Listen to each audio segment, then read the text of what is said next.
திருமகள் TV பல்சுவைகள் படைக்கும் பாசறை.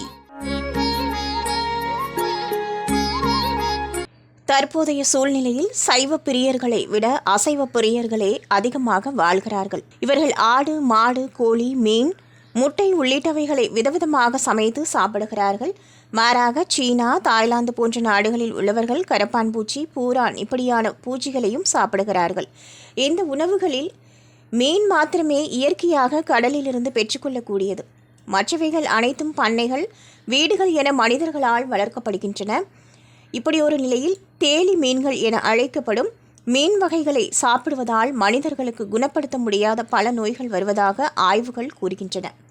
இந்த வகை மீன்கள் சந்தையில் கடல் கெளுத்தி என விற்பனை செய்யப்படுகிறது. இந்த மீன்களை வாங்கி சாப்பிடும் பொழுது ஏகப்பட்ட உடல் வியாதிகள் வருவதாக கூறப்படுகிறது. அந்த வகையில் தேலி மீன்கள் சாப்பிடுவதால் ஏற்படும் விளைவுகள் குறித்து தொடர்ந்து பார்க்கலாம். தேலி மீன்கள் பார்ப்பதற்கு தேல் போன்று காணப்படும். அத்துடன் ஒரு அடிக்கு மேல் வளரும் விஷத்தன்மை கொண்ட மீன் வகையாக பார்க்கப்படுகிறது. இந்த வகை மீன்கள் மொய் மீன், பூவிரால், தேலி விரால், ஆப்பிரிக்கன் கெளுத்தி உள்ளிட்ட பெயர்களால் அழைக்கப்படுகின்றன. ஆப்பிரிக்காவை பூர்வீகமாக கொண்ட இந்த மீன்களை இந்தியா உட்பட பல நாடுகள் தடை செய்துள்ளன. ஆனால் இன்னும் சில இடங்களில் சட்டவிரோதமாக விற்பனை செய்கிறார்கள்.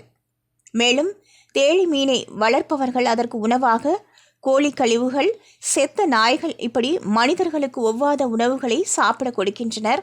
இதனால் குறுகிய காலத்தில் கொழுத்து அதிக எடை கொண்ட மீன்களாக காட்சியளிக்கும். இப்படியான மீன்களை கொள்வனவு செய்து பெயரை மாற்றி சந்தையில் விற்பனை செய்கிறார்கள்.